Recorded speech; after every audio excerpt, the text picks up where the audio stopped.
Yeah. What up? How y'all doing? What's good?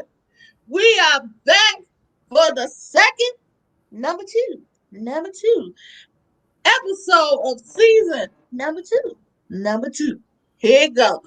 Yo, we got one hell of a topic on tonight. And this is going to be, yeah, this is going to be interesting. Right quick and everything. I just want to make sure me and my host is cool. Can y'all see what I just posted up on the screen, Devontae and Mavis?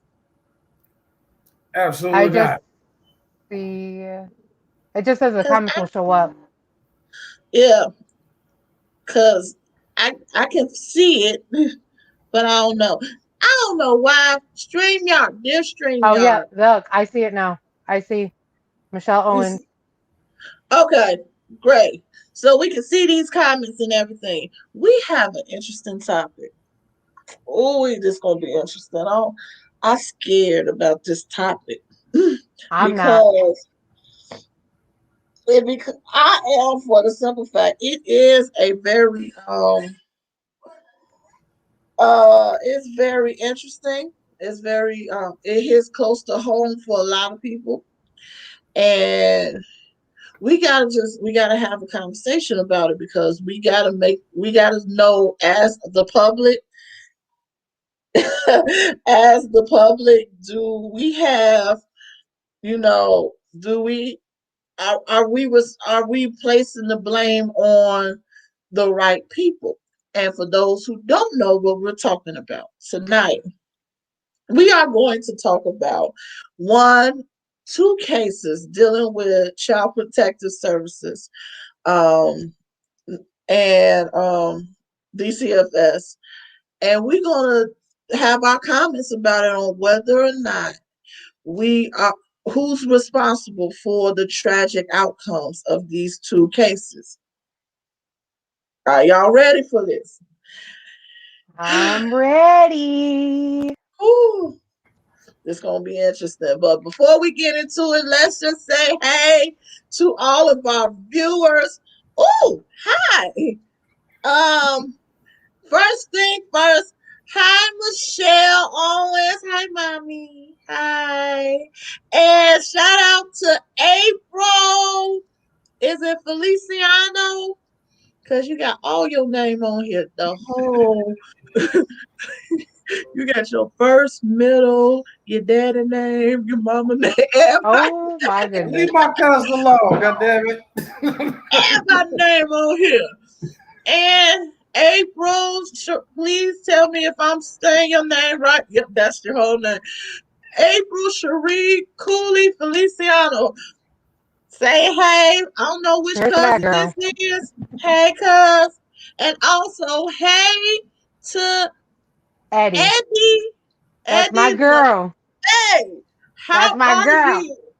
Um, Mavis have told me about you. So if you want to click on here, like have to say something, like it, and it's just too much for you to type, please put in these comments. Get me in. Put me in, coach. Literally, that's what you type in. Put me in, coach, and we gonna get into it. Okay, we're gonna get you up on here because we need to know your input on some of this stuff on dealing with DCFS and dealing with child protective services in these states. Okay, so yeah, let's get into it. So, without further ado, let's just deal with the cases at hand. Mavis, you want to introduce our audience to the cases or reintroduce them because they were on the national news about these cases, the tragic outcomes of these cases. And what made it so tragic was Child Protective Services and DCFS was involved with these at risk families. And yet the outcome was very, very tragic. Very, very tragic. So, Mavis, let's hand it over to you. All right. So first and foremost, let me just say I am an advocate for children. I don't believe these children should be going through the system. The parents as a whole need to rise up and be a parent. If you cannot provide for your parents, say something, seek services. Don't neglect your children. Don't, and I understand, we're in struggling times, but if you were going to constantly pop these kids out left and right and you can't provide for them, my heart truly breaks for them. I want to start off with the case in Joliet, Illinois, Samaje, and I'm hoping I'm saying her name right. If I'm saying it wrong, I apologize. Samaje was a 1, maybe 2-year old girl. DCFS actually went out to that house and went and looked at the house. It was a small single family home. Um, they went out there days before she went quote unquote missing and did their whole investigation services, didn't find anything wrong, everything was fine. And then days later, all of a sudden, this 1.5, 2-year old girl is MIA.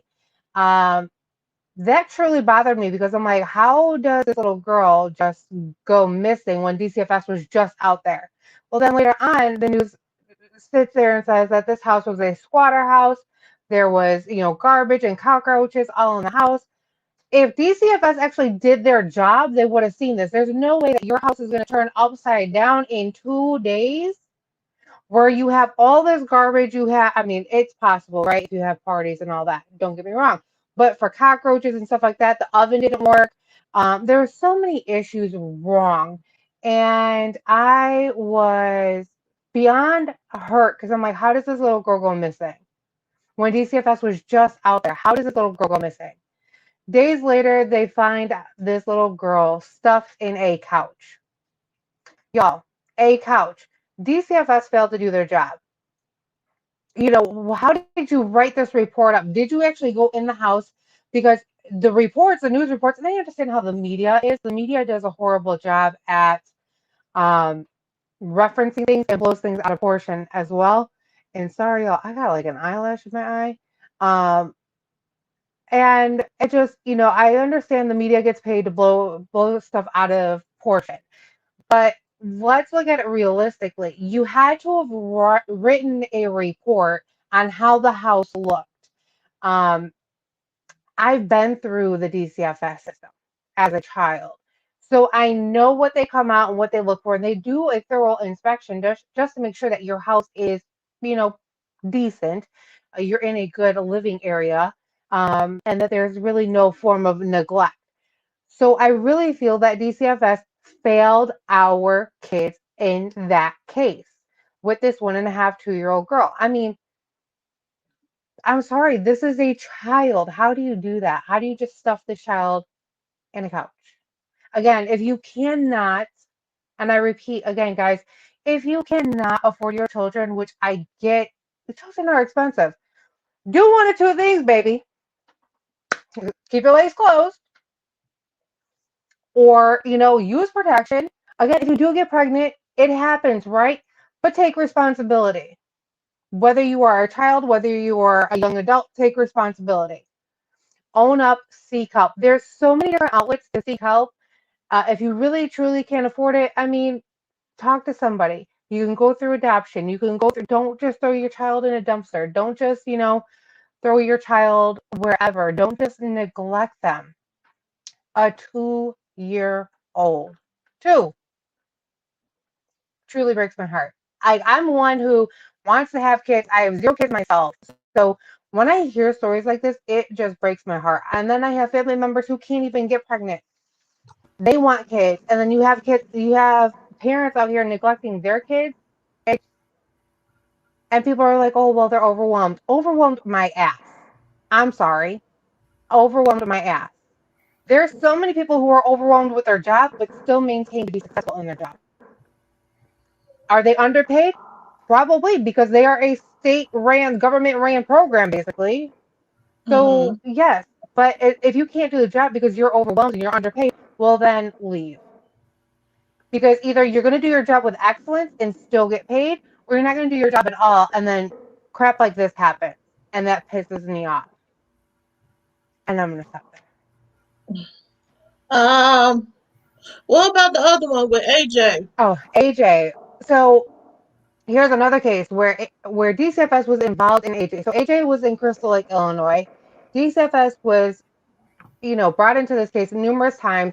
The child was taken away from his parents numerous times and then given back.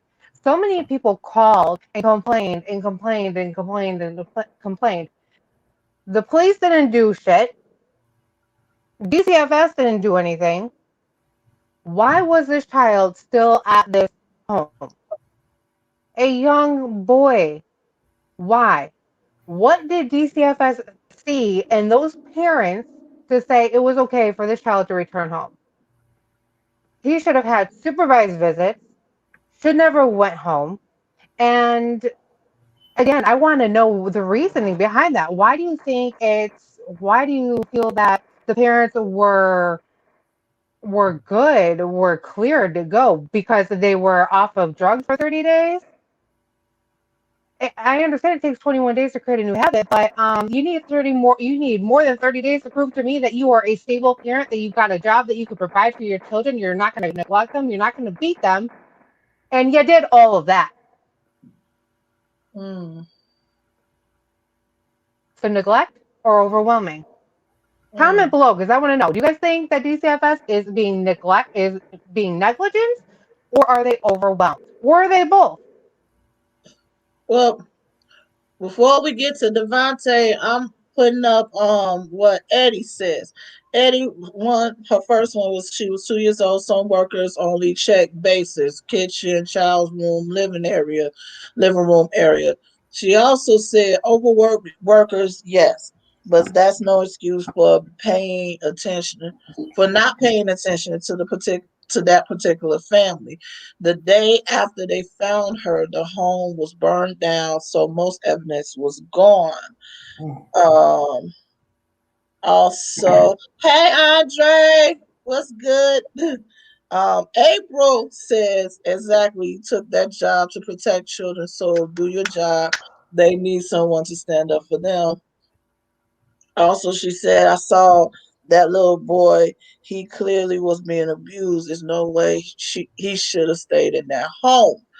All right. So, with that being said, I'm gonna bring it over to Devontae. Devontae, what say you? What is your opinion about these two cases?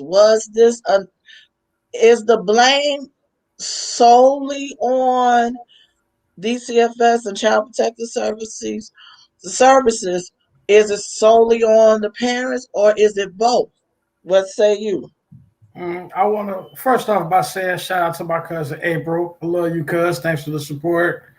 Um, Mama Dukes, everybody like that. I want to say hi real quick. Um, I think that okay. First off, you can't get into something like Child Protective Service, right, without at least walking in wanting to be somebody that cares and helps people, right? Like I think if you go for that type of job, most people don't do it trying to make money. You know what I'm saying? You do that shit because you really enjoy helping people in some way. And there's one thing between having, 10 cases and 70 cases. You know what I mean? And when you start doing caseloads of 75, 80, 90 kids that you got to rotate around within a 90-day period or a 30-day period for the more intensive cases, it's overwhelming. And the state is not funded well enough to really give these people the tools and the resources to be able to move around like that, like they need to be effectively. But on the flip side of that, I think that there does get to be a place in any career where people become jaded, they overlook shit, they don't pay attention where they should be paying attention to. You just get kind of complacent. And I'm not saying anything about the caseworkers in these situations because I know how hard it is to do what they do. But at the same time, like, yo, if you seeing certain things, even beyond what the book says, if you get a sense that something is wrong, run a double check. You know what I mean? Keep in contact with these people. Get you a motherfucking intern that comes in and just do the phone calls. You know what I'm saying? Like, there's so many things that you could do that it don't cost the state a whole lot of money that could help to ensure and guide these children. And I think that a lot of times the state, due to its own bureaucracy, keeps these people in protective services from resources. There are plenty of youth groups. There's plenty of children's places and outreach programs that these kids can be a part of. But the state throws out these regulations that prevent caseworkers from being able to tap into those pools that are available. So, I mean, that's just kind of where I'm at with that right now. Okay. Okay. Are y'all ready for mine? Hmm. Yeah. Let's see. How I'm gonna go with this one. Um. Got me choking on ice cream. Jesus. Before I get into mine, shout out to my brother. Hey, Andre. He said first one was both. Both has both are to blame. Also, he said also if this is not a pop-up visit, you usually don't see as much as you should. Regular checkups, planned and unplanned, are definitely are necessary. Tanya Evans, please forgive me if I mess up your name. Is it Cruikshank? Tanya Evans Cruikshank said, I've had a caseworker said it's not what's in the best interest of the children. As long as the parents are following their plan, the children will be returned home over and over. Wow. Mm. That's interesting. That's in- Tanya, thank you for that one because that's interesting. And it goes into what I'm about to say right here. Who's to blame for these cases? And these are not just the only cases that we have heard of. Some of them have not made it to mainstream. I honestly feel like it is on both both sides. They both get the blame for it. However, I kind of put a little bit more of the blame on the parent. And Mavis, I hear what you're saying. Is if you can't afford to have a child, don't have one, or give the baby up for adoption, do whatever it takes. But being a parent takes more than just finances. And a lot of people don't realize what it takes to be a parent.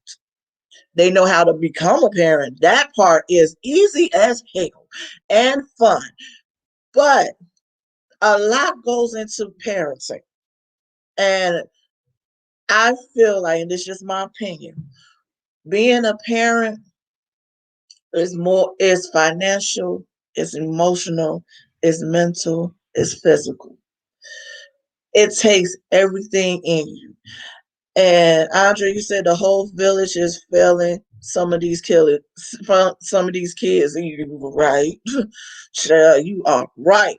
Um, Also, Tanya says, well as the judges that's putting these kids back home. Everybody is failing these kids. Everybody involved is failing these kids. I feel like with the parents, like you said, Devontae, there are a bunch of resources out there. I believe that there are some um, social workers and caseworkers that are privy to all or a lot of the resources that are out there to help parents.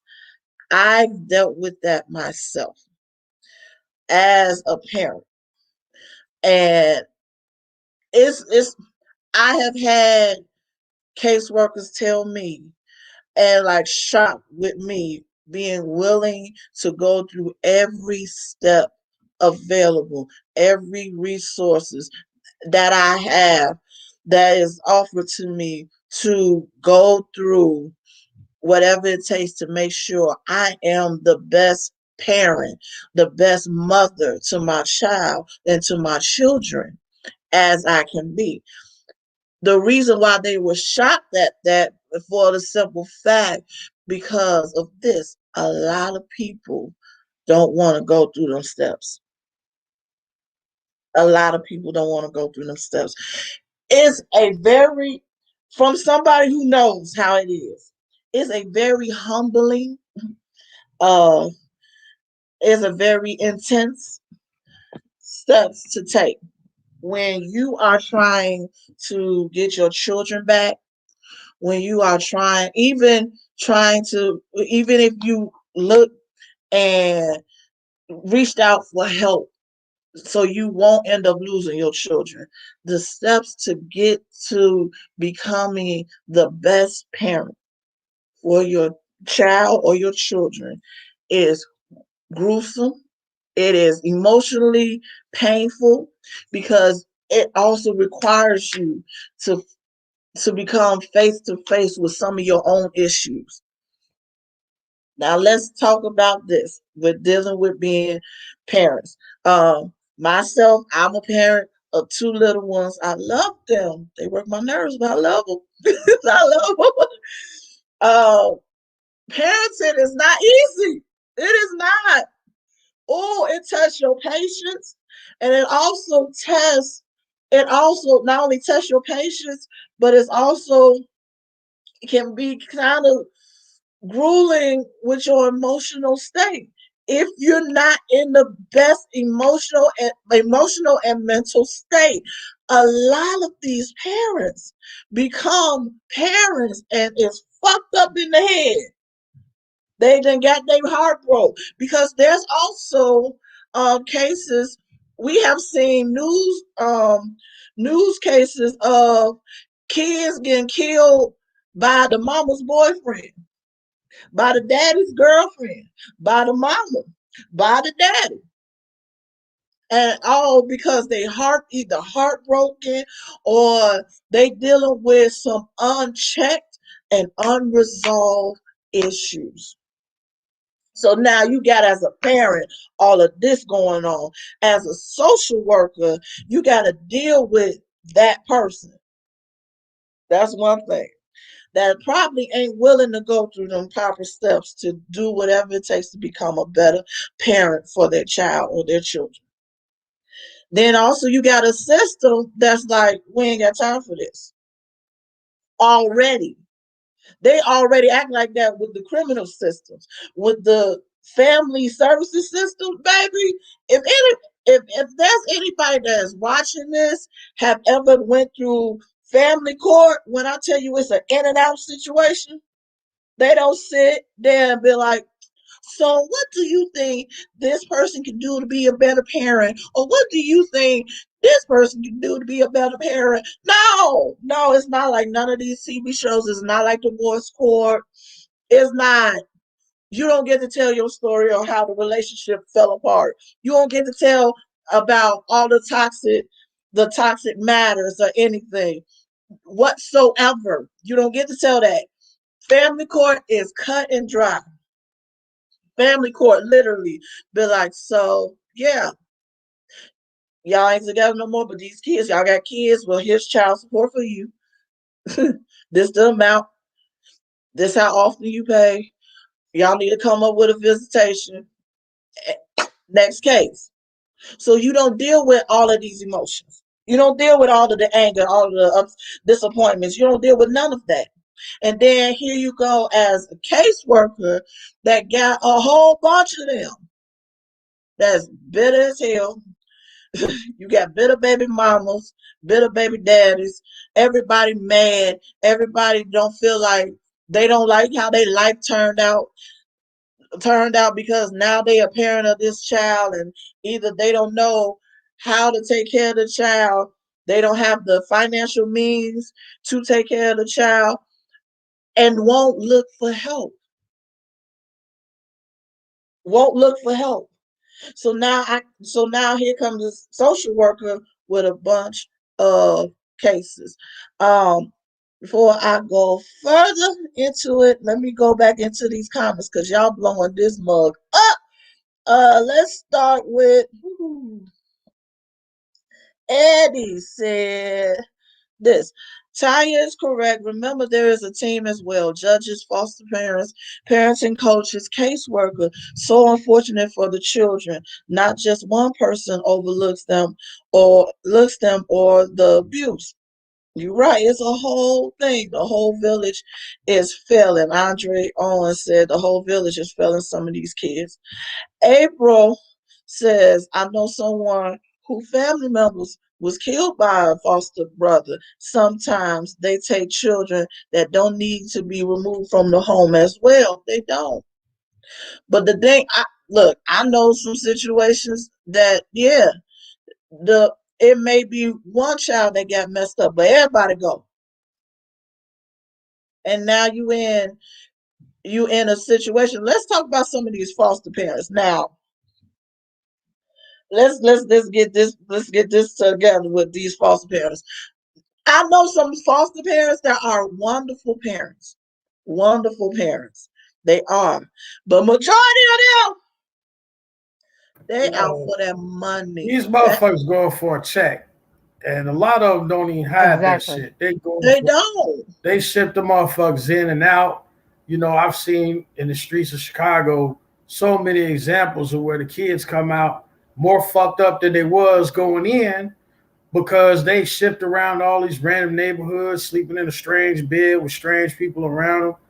When the neighborhood get to them. So it's like, and the parents they don't give a fuck. Hmm. They So don't care. a lot of these people that are so called helping the children, they don't really pay attention to the type of hell they putting these kids through, the type of drama and traumatic experience that these children go through being in the foster system. You're right. You're right. Mavis, what you was about to say? The horrible thing about the foster parents is they do a thorough background check on these guys too to make sure they're adequate financially, mentally, physically, and then their house. They make sure that they're adequate for that. But yet, really all they're looking for is a paycheck for each kid. I mean, the amount of money they get for these children, and you don't support them, and you make it like the kids will go to a visit, and I've seen this, okay? The kids will go to a visit, and I've heard stories. The kids will go to a visit, the kids will come back, and the foster parents like, well, they didn't leave my house looking like that, so something must have happened in their visit, whether it was supervised or unsupervised. It's like, oh, wait, what?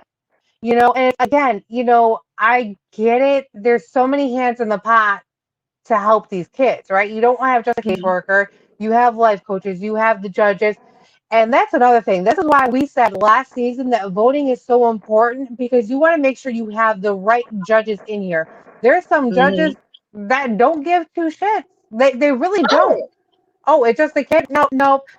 They, the parents, if they're drug addicts, oh well, they've had three clean drops in the last, for the last three times. So I think they're stable enough to take their kids back. They're not. That's the thing. They're not. And I think there's so much more that needs to happen, especially for the parents who are addicted to drugs.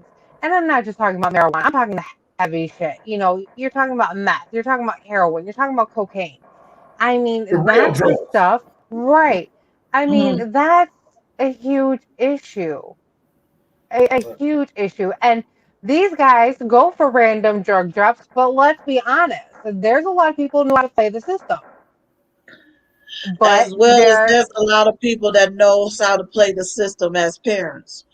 If right. you think these parents, when they have these planned visits and everything, Mhm. don't know how to fix up their house, how to hide Oh, up all everything so it can look like everything is okay, right, you are right, sadly mistaken. right. And they They know coach how their to play kids. it. Right, and they coach their kids. Don't say I didn't hurt you. Don't say I swore at you. Don't say I did this. Don't say that. It's just like, and the kids, they try to say it with a straight face, but it's like, man, if you're sensitive to that stuff, if you truly have a heart, a lot of times you'll feel. You can you tell. will feel that. And you could sense, like, is it legit? Because, when someone's lying to you, what's the first thing you're going to look at? You're going to look at their eye coordination. Are they looking directly at you and telling you? Or are they like, no, mommy didn't hit me, or no, daddy didn't hit me, Or they do this, no, or they sound scripted. Oh, you'd be like, oh, Right. Jesus. Yep. Mm-mm. My brother put up this one, and I'm so glad he put this up there. First of all, Andre, your whole comment just covered the whole screen for real. Thanks, Uh, Andre. No, just Thank kidding. you for the book. Thank you very much.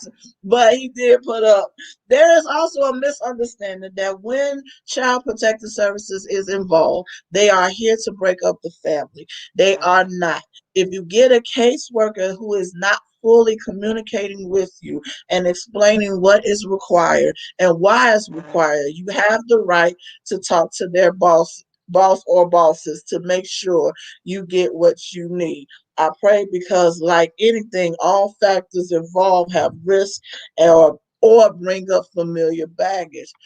Man, you are absolutely right. I am truly grateful, truly, truly, truly grateful for. I'm still for the caseworkers that was helping me. And I had two amazing, strong Black women. One was, I pretty much consider her as my grandmama, and the other one was my auntie, because I was able to tell them I need help. Okay. They gave me the resources. They gave you tools.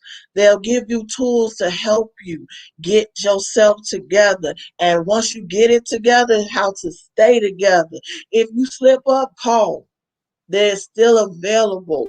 They're still available. These services are not trying to break up families. The reason why they have a shitload of cases with children in foster care is because not a lot of these parents want to go through these steps, or they don't understand that if your caseworker is not really, like Andre says, not communicating with you on what you need to do, how it's supposed to go, and everything, and not you can't get in touch with them or they can't give you any answers, go over their head. These your kids. But in order for you to get them back, you need to be in the right place and the right stand point. I thank you. Eddie says judges can carry a case for 3, 4, 5 years. Are you Yep. serious? Yep. Dead serious. So you mean wait? So Eddie, you mean to tell me that these cases will still be on their desks? Child, I'm tripping off of this comment right here. Really? Wow, Yep. wow, Yeah, 5 years is a bit extreme for any case, no matter what it is, be it family, criminal, whatever. wow. 5 years Just sitting is there. nuts. You know what I Just mean? wow. And where are these kids to 5 years? These kids are being bumped around from neighborhood to neighborhood, family to family. In some cases without their siblings, they just out here in the world. And then what? You return them, and then it's just like nothing happened. There's no negligence on the part of the city. There's no further outreach to help these kids get grief counseling, because that's some griefful shit. It You know For what I'm is. sure. saying? You For you sure. be a young person, 10, 11 years old, and now you going through the changes of puberty and life and hormones and things that you might need from your parents, but you can't for whatever reason. You And just you get out floating. here in these streets with some random person, and the city doesn't feel that there's a element of counseling that needs to come behind that shit. Right. I mean, that's nuts. 5 years is a bit extreme. I didn't know that. That's Wow, wild. wow, wow. So seeing that, Eddie, you saying this kind of put it in a new perspective. So what if, because of these cases sitting on these judges' desks and everything, what if this is the reason why some of our caseworkers' hands are tied? Some of the agencies, our hands are tied. They can't move. They can't move with something. Wow. Wow. What if they can't move? What if they can't move? What if they can't provide services because they waiting on the okay from the judge? And he just going through, wow, that's interesting. Think about that. What if that's the case too? Hell, I'm going back to what what they said, what Eddie's saying is a team. Judges, foster parents, parenting coaches, caseworkers. And it do start from the head. The judges. If your case go into in front of the judge and they don't make a move forward, if they don't make a move forward, do it halt everybody else. I mean, I ain't gonna necessarily agree to this specifically to judges, and it's been my experience that the person you got to get past is the prosecutor. You know what I mean? Like the prosecutor's job is to go hard as they can on you, right? And the judge, 9 times out of 10, gonna go with whatever the prosecutor put out there. So if your Mm-hmm. lawyer and the prosecutor come to whatever agreement, the judge can think it's fucked up and be like, "Why would you do that?" But he will go along with it because that's what the prosecution agreed with. So I say that to say a lot of the resources should come not from the judge but from prosecution, and there should be a call for reform in every state to start thinking about how to clear up some of that bureaucracy and red tape, and how to get not necessarily more funding, but redistributing the funding that they already have. Because, Mm-hmm. like I say, there are plenty of youth groups and this and that out there. But if the state doesn't if it doesn't fall in line with what the state already has set up, kind of like if you ain't already shook hands and kissed babies to get a contract with the state, then your business could fail, or you're not going to get those contracts. So, I don't know, but I think the prosecution got a lot to do with that shit. It can be, and you made up a great point, with like mentors and whatnot to be there for the kids. There are boys and girls clubs. There is another club out there called Young Life, which are all great outlets. But again, it's all about how are the kids going to get there?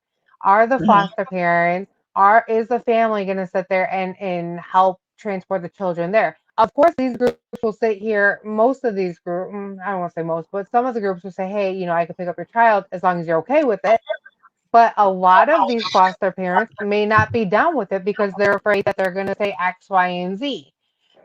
Because at the end of the day, the Boys and Girls Club and Young Life, because I used to actually volunteer for Young Life, and I loved it because I love kids. So I love pouring into kids, letting them know that it's a safe place. I want them to feel safe because I don't know what's going on at home. This is your time to feel safe. This is your time to, get some life, love, caring, and kindness poured into you within that hour and a half. But again, it all falls back on the family that they're with. Are they going to allow their kids to be poured into, be loved on because they're not doing that at home? And that it just again, it's a whole commitment thing. What are you committed to? Are you committed to a paycheck or are you committed to these kids? Mm-hmm. It breaks my heart. My question is this, to Mavis and also to Eddie. With children dealing that are in foster care or are in like what they call safety programs, because there's a difference between a child going into foster care and a child having a case that's a safety plan and everything. With y'all outreach and with y'all services, do y'all have to go through red tape, the whole paperwork red tape, to get these children enrolled or able to have access to the children, and they have access to you. Because I heard of some programs, especially with Boys and Girls Club, they were saying with for the foster kids and everything, having to enroll them in there is a bunch of red tape. It's like more paperwork than a child just coming from, a home with their parents and everything. Was that the same thing for It's gonna y'all? have so programs like that are gonna have a lot of red tape because you need to make sure who is dropping that child off and who's picking up that child, and who Hmm. the parents are and who cannot come around and pick their child up. So of course there's going to be more caution with that because you have to follow the safety protocols and making sure that the child is going to their assigned guardian at the time. So if that's the foster parents, they need to make sure they're going to them. Um, at the end of the day, that's just the way I look at it. I never dealt with that personally, dealing with young life.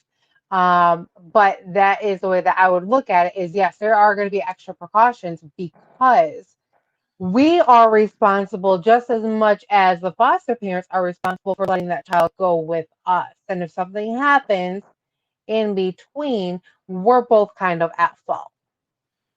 Mm. So it would be if something happened with between Hmm. transportation and everything. Yeah, y'all would be a liability. Well, yeah, yeah, I agree. Quick commercial break. Funny, like kind of like quick little commercial break, right quick. Mavis, Andre said this to you, so yeah. Thank you. It's That perfect man. for us. It's perfect. It's perfect. I can tell you where I got it. Don't tell him Honestly, he will find a whole outfit to it. Don't do it. I will Don't do find a it. whole outfit to it. Look, I forgot to wear this at our first episode, and I was like, man, I'm like, I know it's a serious topic, but I've got to bust it out. I have to. So thank you, Here we go. Andre. Here we go. And April says this. Back into the subject, it needs to be more mental health programs, and a lot of resources have been cut because of these politicians that have been lining their pockets for real Yep. for years. You right. You right. Man, you're absolutely right. That's why I'm telling y'all. That's what I said. When becoming a parent, it's easy to become a parent. But being a parent, if you don't deal with the underlying issues that you get going on with you emotionally Hmm. and mentally, you can fuck a kid up And with some of your these trauma. kids, right? And Yep. there's some of these kids that are in foster care that go to counseling. Mm-hmm. Whether it's one-on-one or whether it's a group counseling session with their siblings or a group counseling session with a parent. Mm-hmm. But at the same time, not every counselor is there for their patients. I mean, there's some counselors that are just like every other job. They're there to collect a paycheck. They'll Yeah. give you advice and they'll give you homework, but it's like, how much are you really pouring into these people to challenge them to change, helping them to cope with the change that they're going through?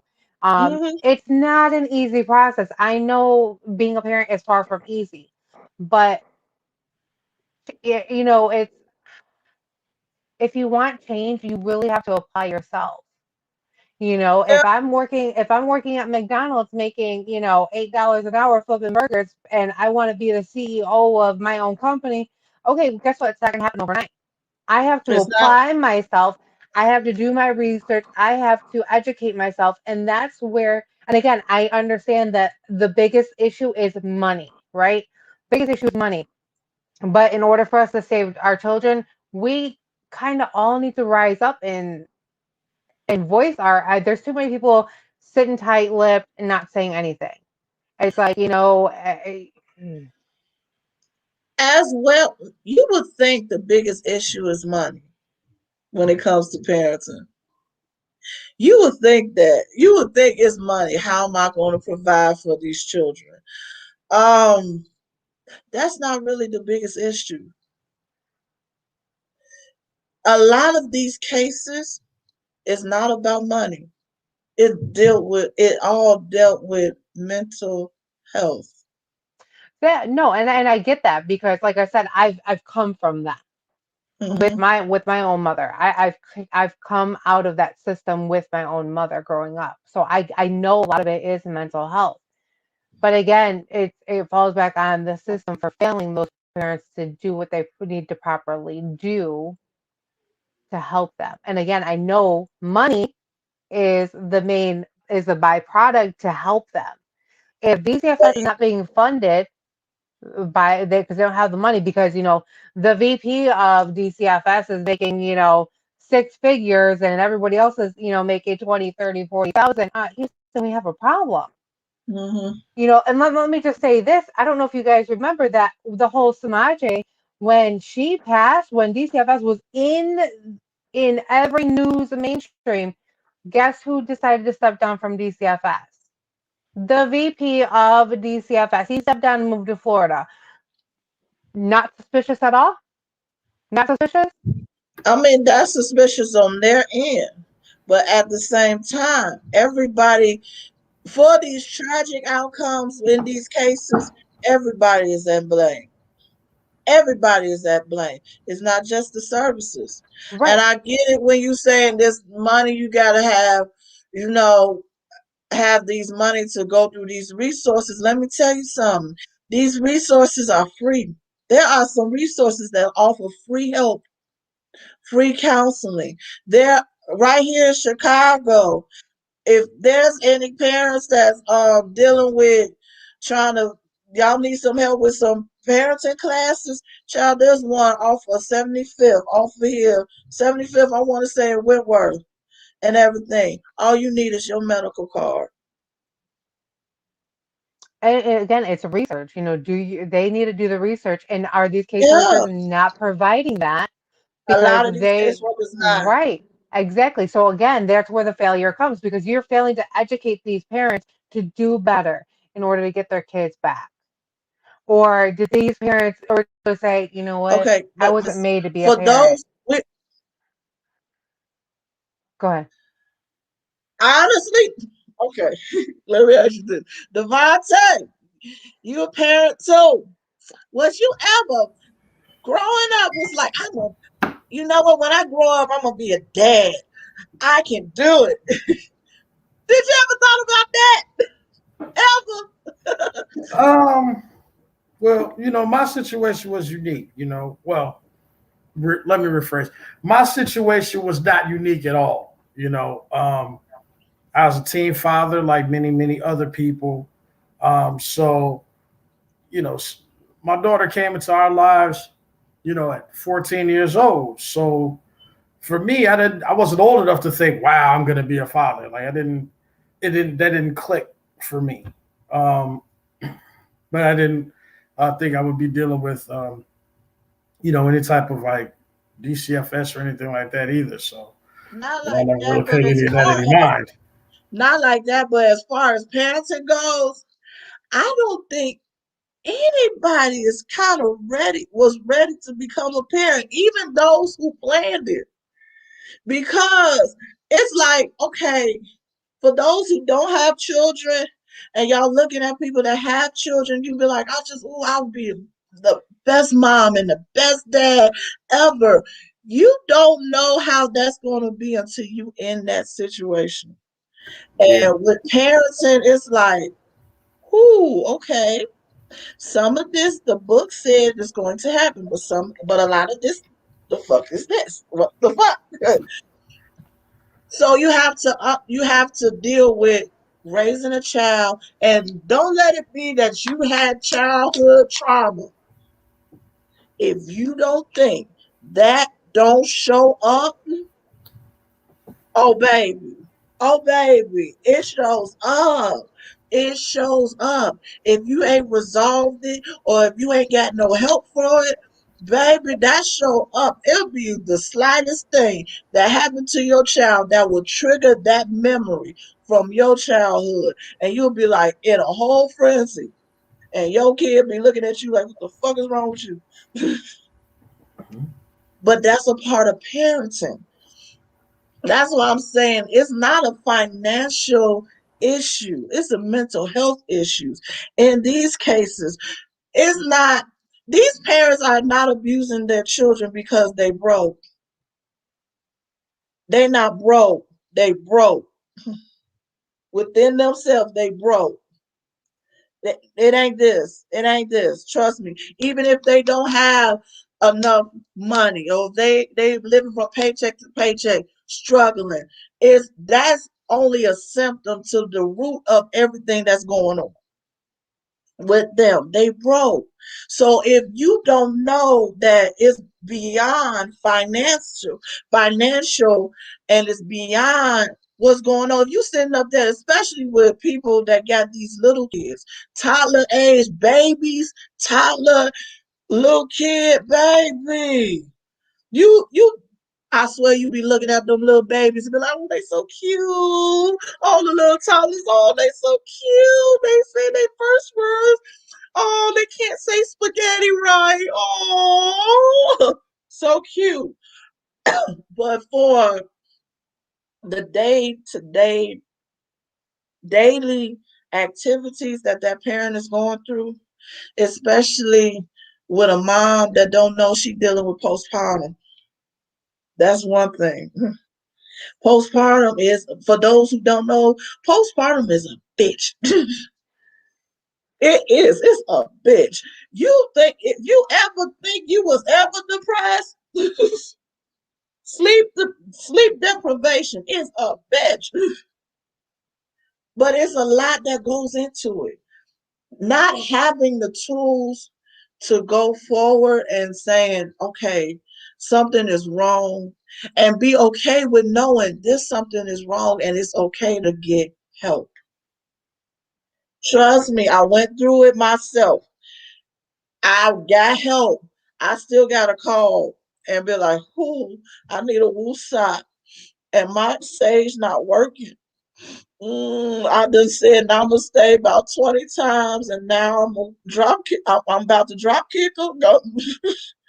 It calls a lot of patience, and it calls a lot. It goes into a lot of healing. That's why I'm saying everybody's involved. Everybody that's involved in this, fail these kids. Fail these kids. You got a system that pretty much can't move until them judges move. Mm-hmm. You Mm-hmm. got that. And then they have a bunch of cases, and gotta see which one is the most they need to pay more attention to, which one they don't.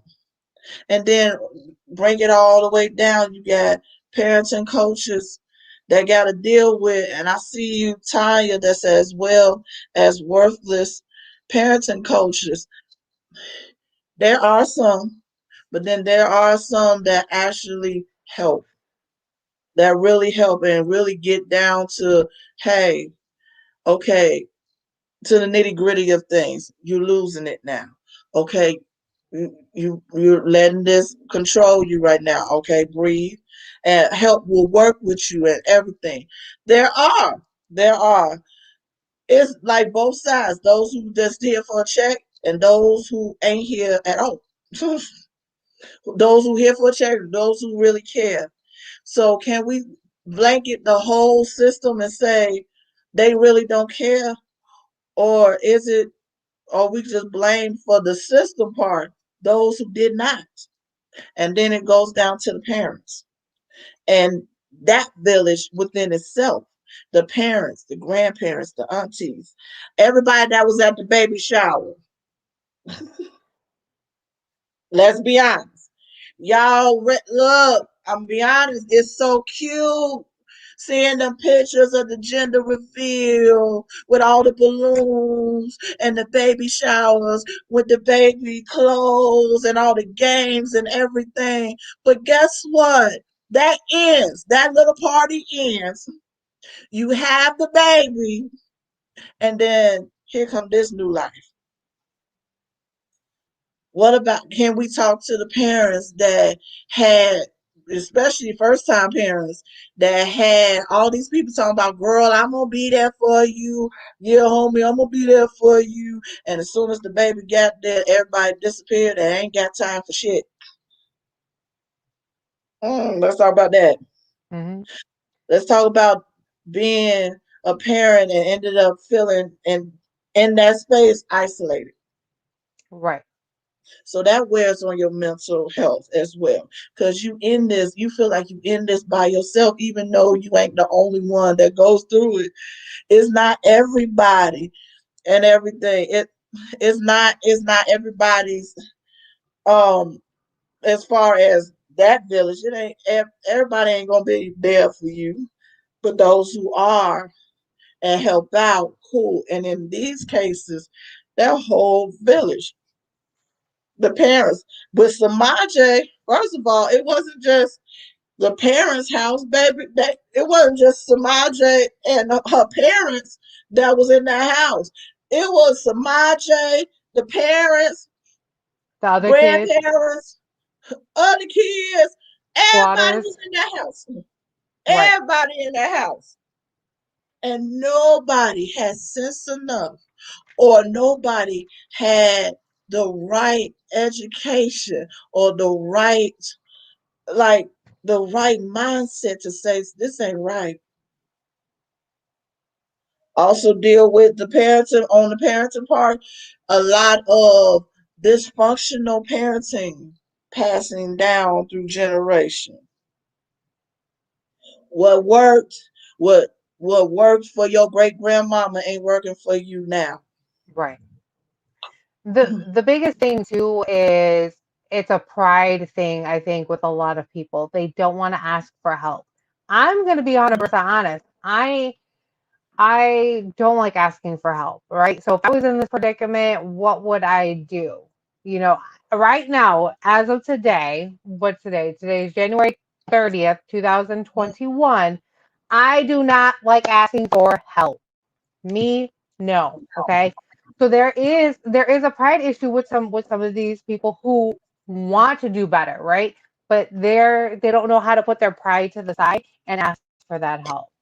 I say this, that if you are that person, you need to humble yourself and remove that pride and ask for that help. Because you know what? You can do it. And I would hate to see anybody's children go through the system and get hurt, not only physically, emotionally, mentally. They don't need that. They need their parents, the ones that created them, the ones that brought them into this world. So it's just, ask for help. I mean, and I think we as the people need to do better and, make sure that people are aware of, different opportunities and different things, like kind of educating. Some people don't know how to look things up. Some people Mm-hmm. don't comprehend, what they're reading. And I get that. So again, ask for help. It's okay. We should all be working as a team to kind of help these kids.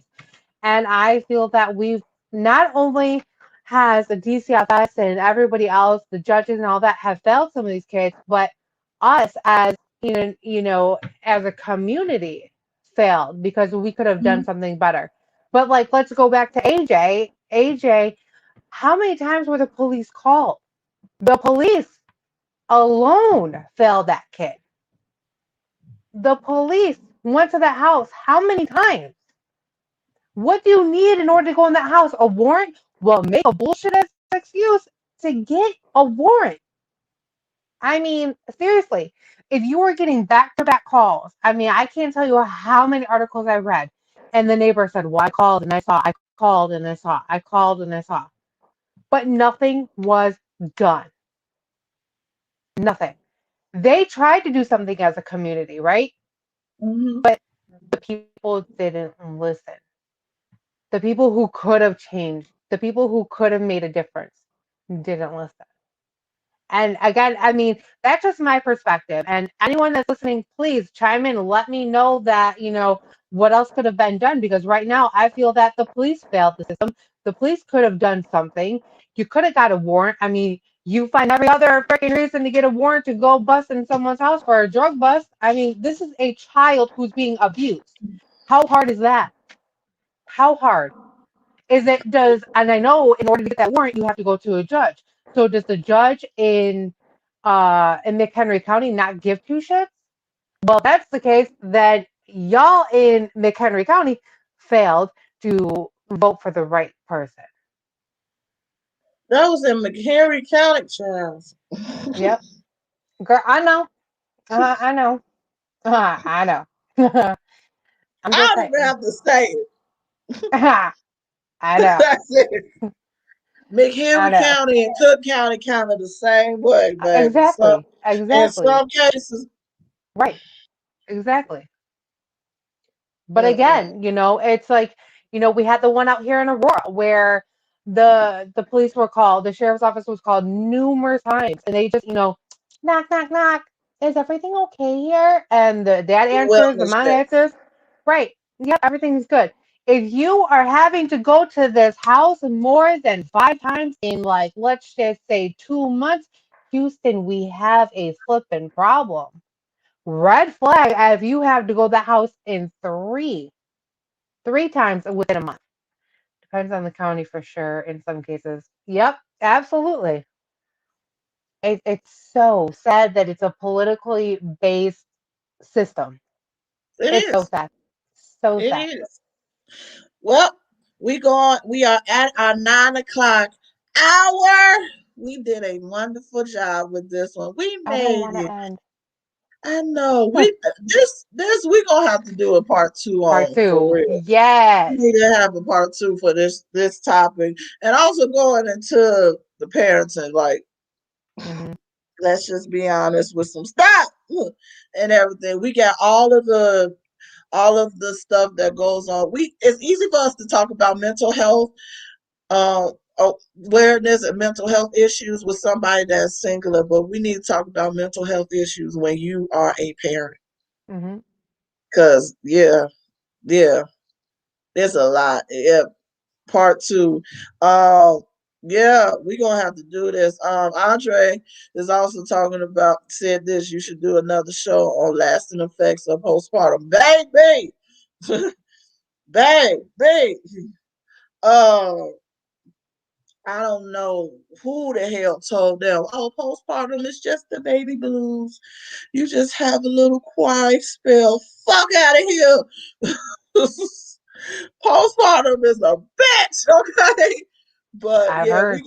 we gonna do a subject on that as well. So without further ado, before we go, I'm gonna say this. On our fan page, if there's anybody that's watching on Facebook or on YouTube, please, please, please, if you feel like if you are a parent and if you feel like, maybe I need a little bit of help, or somebody that need a little bit of help and you ain't trying to, put their business out there, but you need some help and everything, need some resources, hit us up on our fan page on Facebook at the Mad Hatters podcast.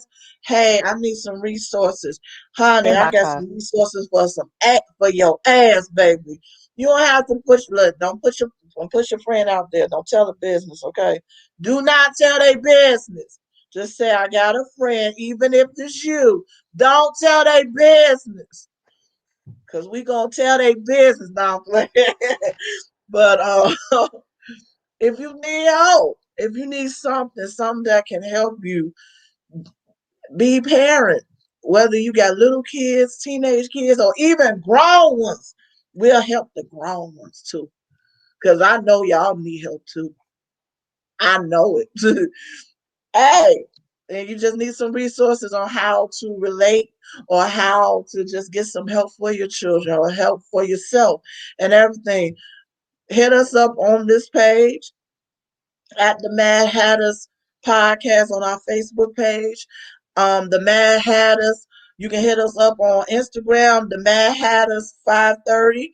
On Instagram, you can also hit us up if you don't even want to do it on the social media. We got email, the Mad Hatters 530@gmail.com. It can be anonymous. You don't have to say nothing. Don't tell nobody business. I'm gonna put it in the comments. Don't tell nobody business, okay? Be anonymous. Be anonymous, and we'll help you. I'll make sure we can get some resources out and everything to help y'all, because you know what? We don't need any more of these cases. We don't need to see them on the news. We don't even need to see it out in our neighborhoods, okay? We need to help. We need to Mm-hmm. help. We need to help. Don't be ashamed to say, I need help. There's no book for parenting. There is no book. Nope. Ain't nobody graduated it. There's no degree in parenting. There's no doctorates. There's none. There's none at all. No book in parenting. But there's also resources. There's a lot more resources than what our parents, their parents, or their parents have. We are privy, this generation, and at this time, we are privy to a lot more resources to help our parents. So hit us up. We can get you in connection with whoever you need. Even if you just need a little help with somebody to talk to, therapist or something. Hey, we the Mad Hatters. We ain't crazy. Well, it depends. I mean, it's literally in the title. You know that, Mad right? Hatters, but we ain't mad like crazy. We just a little tipsy. That's it. We tipping Never. over. Never. Look, look, communion. That's it. But look, we here to help because we shouldn't be seeing any more of these anymore. Hey, I'm gonna be quite honest. Having children, whether planned or not, it's fun making them. The hard part and the work is going into making sure you raise them and raise them and to be decent and whole people. Okay. So we love y'all. Tune in next week. Okay. Let before we go, let me put in the disclaimer for next week. All right. So next week starts also our first Saturday in February, February 6th. And as people know, February is Black History Month and everything. Look, Black History Month. Here you go. Amen. Um, yeah. But we got a topic for y'all. Yeah, we got a topic for y'all. Crystal, girl, after this you can rewind it back and show it. Yeah, we and everything. Don't worry about it. We gonna be back every Saturday, 8 o'clock p.m. on here. Next week, we are gonna be talking on this topic. As our people, is Black people playing rather play the victim card than to do better for themselves. Turn to your neighbor. If they Black, don't ask nobody else. Mm. Are you a victim? Because Oof. there's some stuff we need to talk about in our wonderful African American community. Hello, Black people. It's time to have the Black people meeting. Okay. We are talking about this topic because we are going to be discussing the recent executive orders that was signed by our new president Biden, dealing with racial equality and racial equity. Uh-huh. We're going to talk about that. And we're going to talk about that other topic too. So y'all stay tuned for next Saturday right here at the Mad Hatters Podcast, 8 p.m. Central Standard Time, 9 p.m. Eastern. See, Andre ain't shit. Talking about I ain't saying nothing. Yes, you are. Yes, you are. Don't lie like that no more. You always say I ain't saying nothing, and then you come up with paragraphs this damn long and shit, and then want to sit up here talking about I ain't saying nothing. You lying. Talking about I ain't saying nothing. See this paragraph? See? No, you lying. You gonna say something. I already know. Stop lying. But we are here every Saturday. Every Saturday, 8 p.m. Central Standard Time. Y'all tune in. It's going to be a doozy. The month of February gonna be one hell of a month. I'm just gonna tell y'all that right now on these topics. Tune They in. ain't Tune in. ready. These are some topics that y'all gonna have to go to work and talk about it up in the lunchroom on y'all lunch. Yep, here it go. We at it. So we will see y'all back here on the Mad Hatters podcast with with your lovely host. I am your lead host, Queen Alexis, with my boy. You know who. Yeah, that's all I'm gonna introduce you as that as well all the time. You know who. Him. Uh-huh. That's it. The one in the middle. Look, the one in the middle. The one in the middle. The one in That's the all you middle. need. You know who Him. it is. Him right. Him downstairs. Him. There. Devontae Davis and my girl, Mavis, Avis, Davis. Y'all tune in, baby. We get it in up in the Mad Hatters. So love y'all. See y'all next Saturday at 8 p.m. It's on and popping. Love y'all. Mwah, mwah, mwah, mwah, mwah, mwah, mwah, mwah. And we are out.